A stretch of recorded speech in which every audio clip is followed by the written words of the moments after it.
आदाब, आप देख रहे हैं आवाज वॉइस और मैं हूं आपके साथ यास्मीन खान। और अभी मैं हूं स्कॉस्ट शालीमार में, जो कि एक एग्रीकल्चर यूनिवर्सिटी है। और अगर रैंकिंग की बात करें तो हाल ही में जो रैंकिंग मिली, इसको 5th नंबर पे अक्रॉस द कंट्री रैंक किया गया। अभी आप देख सकते हैं मेरे पीछे का जो नज़ारा है पूरा डेकोरेट किया गया है।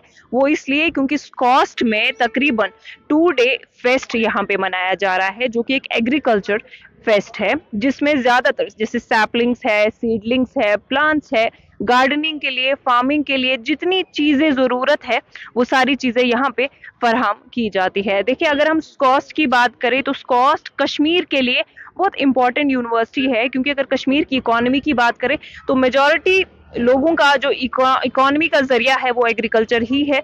चाहे फिर सेब के बाग हो, वॉलनट्स के ट्रीज हो, उन सब के जो भी आपको प्लांट्स वगैरह सैपलिंग्स चाहिए होती है वो सब यहीं से फराहम होती है। इस इवेंट से काफी लोगों को रोजगार मिल रहा है और काफी लोगों को जो है सब्सिडी मिल रही है, या काइंड ऑफ रेट्स भी यहाँ पे बहुत डाउन होते हैं। आइए कुछ लोगों से बात करते हैं और उनके एक्सपीरियंसेस को जानते हैं। आपका नाम? मेरा नाम जोहरा है और मैं पीएचडी प्लांट पैथोलॉजी कर रही हूँ स्कॉस से। जो किसान मेला है ये हर साल 2 बार होता है, मतलब हर साल 2 दिनों के लिए होता है ये। इसका फायदा है कि हम लोग एक फार्मर को टेक्नोलॉजी समझाते हैं, क्योंकि जो साइंटिस्ट है वो एक टेक्नोलॉजी क्रिएट करता है, लेकिन ट्रांसफर ऑफ टेक्नोलॉजी होना from lab to land it's very important. So उसके लिए जो ये 2 दिन का एक फेस्टिवल जैसा रहता है फॉर फार्मर्स, उससे हम लोग उनको बताते हैं कि हमारे पास क्या क्या स्ट्रेटजीज है, क्या क्या टेक्नोलॉजीज है जिससे हम लोग आपको बेनिफिट कर सकते हैं। क्योंकि एक साइंटिफिक वे में कोई चीज करना as compare to traditional follow करना मेथड एक बहुत डिफरेंस क्रिएट करता है। और क्योंकि हमारी जो GDP है, it's all dependent on agriculture, directly, indirectly, especially in Kashmir. So we need to focus on agricultural products. We need to focus on agricultural things related to agriculture. जो भी है, we need to focus on that. So for that उस very चीज के लिए this किसान मेला it's really very important. और देखिए, अब जो टेक्नोलॉजी ड्रिवन इनिशिएटिव्स या चेंज है, जब आप फार्मर्स को इसके बारे में बताते हैं तो उनका कैसा वहां से जवाब होता है? Like how do they react to new things?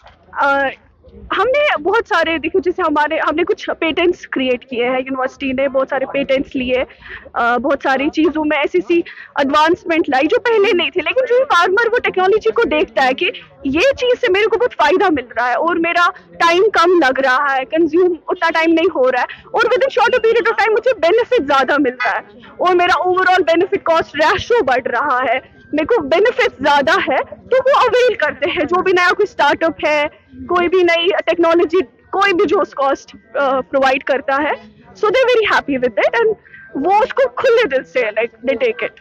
Apart from men, women equally are participating in the event. अभी हमारे साथ एक लेडी है, आपका नाम क्या है? जी, I am doctor Sadia Sajjad. मुझे बताइए कि ये जो इवेंट है, इस तरह के इवेंट स्पेशली अगर विमेन एम्पावरमेंट की बात करें, किस तरह से उसको बढ़ावा देते हैं? जो ये इवेंट था, ये यूनिवर्सिटी ऑफ शहरी Kashmir university of agriculture sciences ने ये इवेंट 2 डेज का सीड मेला होता है। इसमें डिफरेंट जो फैकल्टीज है इस यूनिवर्सिटी की वो पार्ट लेती हैं, प्लस डिफरेंट फैकल्टीज का हर कोई division. So we are from veterinary sciences, livestock products technology हमारे डिवीजन का नाम है। वहाँ हम लोग लाइव स्टॉक के जो प्रोडक्ट्स हैं, मतलब जो हमारा लाइव स्टॉक है उसके जो प्रोडक्ट्स है, that is the mutton, meat based products, milk based products and wool based products, उनको यूज करते हैं। तो उसमें हम लोग क्या करते हैं कि जो भी हमारे डिवीजन में ट्रेनिंग भी मिलती है सब लोगों को, women as well as men, उसमें हम लोग प्रोडक्ट की वैल्यू एडिशन करते हैं। मतलब मिल्क से हम मिल्क बेस्ड प्रोडक्ट्स बनाते हैं, मीट से हम मीट बेस्ड प्रोडक्ट्स बनाते हैं और वूल से हम वूल बेस्ड प्रोडक्ट्स बनाते हैं।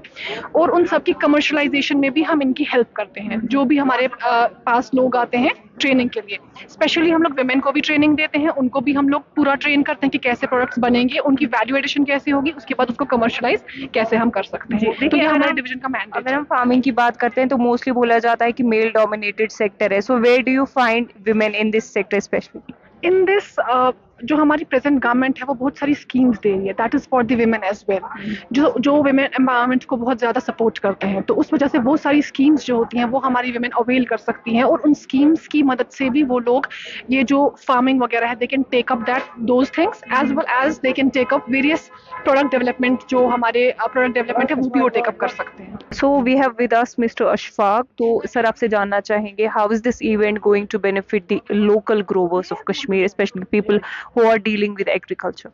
Yeah, thank you very much for giving this opportunity. What I understand is जो भी event इस वक्त हो रहा है, तो just though it is a very small kind of two days event, but what we have seen over a period of last 2 days is that many farmers, many entrepreneurs who want to get into agricultural space get ideas what is happening in the agricultural space in J&K per se. Be it in terms of technology, be it in terms of what kind of new research that is happening. Particularly the stall set up by Department of Agriculture for their own researchers. They are exquisite and excellent. The kind of information that we kind of get from these kinds of researchers it is really helping the farmers. It will really help the entrepreneurs who want to get into agricultural space. So we also have set up our own unit out here. Let's say we are into Cred Integrated Agriculture. Cred Integrated Agriculture is a company which is into space of kind of solving two major problems of J&K. One is investment related, another is agriculture related. So we're trying to commercialize agriculture to an extent wherein production cost will come down and production will increase eventually. So what will happen is eventually to problem, investment भी होगा और agriculture भी होगा, दोनों चीजें इसमें integrate करके एक ऐसे सोल्यूशन बनाया गया कि एक छोटे इन्वेस्टर के लिए इन्वेस्टमेंट अपॉर्चुनिटी है और एग्रीकल्चरल स्पेस में because we have a local market out here for agriculture, let's say for sheep, for poultry, for dairy, this market is available here. We can kind of eventually market भी यही है, investment भी यही है, so it will be for here in Kashmir only. So पैसा भी यही रहेगा और फायदा भी हमें ही होगा. और अगर प्रॉफिट की बात करें तो कितना इंक्रीमेंट होता है इन पे अगर हम हाई एंड टेक्नोलॉजी यूज करते हैं? So but obvious. See, when you talk about in finance terms, we use something called economies of scale. So economies of scale में बड़े बड़े चंक पे कोई काम होता है. Let's say China is a manufacturing hub. Why is it so? Because scale is bigger. The moment you do something on a bigger scale, the production will increase, production cost will automatically decrease. So that is what will happen in agricultural space the moment you associate with a Cred Integrated Agro as well. And, so, but obvious, yeah. yes. How are farmers reacting to such initiatives? But obvious, it will not be just beneficial for farmers only. But if we are able to develop such a model at one particular place, it can be replicated other places as well. Let us say we are doing it in district Badgam as of now. Tomorrow it can be district Baramulla. Tomorrow it can be district Bandipora. It can be replicated all across, and it is sustainable. It is not something that will kind of eventually go. It is sustainable, and this is what we are dependent on, agriculture. So this is what I want to say about it. Sir आपका नाम क्या है? अब्दुल अजीज भट्ट. कहाँ रहते हैं आप? हबक नसीबा. जी sir, मुझे बताइए ये जो इवेंट है स्पेशली फार्मर के लिए कितना इम्पोर्टेंट है, क्या फायदा है इस इवेंट का? गोडनेथु यम सतन गसान अख चीज कि इन्फॉर्मेशन गोड़ मिलान यमन वैरायटी हज पई तम वैरायटी ये मतलब दिवाली हावन मतलब तम वुचान तम सतन कुदरती जानकारी. बेस बह कर पान बजाज खुद फ्रूटस मे फ्रूट मंडी दुकान पानस मे 50 बरियन करीबन करीबन वाकफियत आय पे वैरायटी किस्म मंडी मज प्रान वैरायटी बिजाती तो बस फसल कम पन दिवान यम जन हाई डेंसिटी आय यह फसल असल दिवान बे मार्केट और रेट में कोई फर्क होता है? रेटस मज फर्क हाई डेंसिटी अत असल रेट अम खुद पन ब्रूम फसल तम खुद दगन बल्कि कुछ वक्त तम खुद ज्यादा. When we talk about farming या sheep rearing की बात करते हैं तो हमारा मेजर जो हमारा फोकस रहता है वो यही होता है कि ब्रीड ऑफ एनिमल्स होते हैं, मीट या मटन सप्लाई होता है, कंज्यूम होता है, वो चीज़ें. बट अगर हम उसको टेक्नोलॉजी ड्रिवन वे में देखें तो ये स्टॉल उसकी एक लाइव एग्जांपल है, क्योंकि यहाँ पे मेरे पीछे जो ये सारे कपड़े आप देख रहे हैं बेसिकली वूल, ये जो स्किन होता है शीप का उससे बनाए जाते हैं. तो थोड़ा बहुत ब्रीफली अगर आप मुझे बताएंगे इस स्टॉल के बारे में, because this is something unique which I found in the entire area. तो क्या कॉन्सेप्ट है इसके पीछे? मैम कॉन्सेप्ट इसमें ये है कि जो हमारे पास अराउंड 8,000 से 10,000 पैलेट्स पर डे स्लाटर्स होते हैं शीप यहाँ पे मटन पर्पस के लिए, तो उसका जो बाई प्रोडक्ट निकलता है, major by product is pelt. And this pelt industry is one of the thing which can give us the wealth out of that. So concept यही था कि जो हमने प्रपोज किया गवर्नमेंट को under the HADB project, we will generate wealth out of the waste. उसमें हमने वूल और पेल्ट के बारे में बात की, तो government has sanction that project. इसमें sheep husbandry department as well as SKUAST Kashmir both are a party, they are collaborators. And the purpose behind that was कि विल रिवाइव दिस इंडस्ट्री, जो कि फर इंडस्ट्री पहले हुआ करती थी, जिसमें वाइल्ड एनिमल्स के जो पेल्ट इस्तेमाल किए जाते थे गारमेंट बनाने के लिए, but that was banned. But now what we intend to use this sheep pelt for that purpose. And this is a live example what you are seeing here. We have utilized these sheep pelts for preparation of these number of garments, be it apparels, be it our bags, socks, and then shoes, then everything, then prayer mats. We can convert this sheep pelt into hundreds of valued products.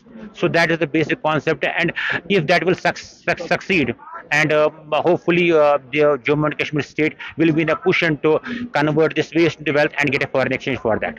तो kindly थोड़ा बहुत मुझे बताइए कि जो फर है उसकी काफी डिमांड रहती है ग्लैमर वर्ल्ड पे, जैसे अभी आई टोल्ड यू कि अंबानी की जब वो इवेंट उनका था तो वहां पे रिहाना ने कश्मीरी शॉल यूज किया था, तो सिमिलरली जैसे सेलिब्रिटीज होते हैं तो अक्सर दफा फर वगैरह भी ऐसे गले में डाल दिया, जैकेट्स या बाकी चीजें, तो क्या आपने एक बड़े लेवल पे कभी इस बिजनेस को पिच किया है?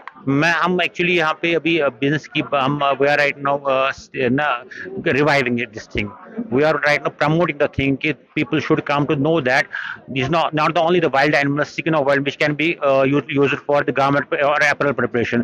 It is the domesticated sheep which can be utilized. That is our main focus right now, and we are just promoting the things, and that is a live example. And glamour world की आपने बात की, glamour world में definitely this is a thing, because this is the article, it varies. It depends upon the it is design depend करता है artist ने कौन कितनी मेहनत की, उस पे इस पर वैल्यू डिपेंड करता है. It can very range from the article can range from 500 rupees to lakhs of rupees.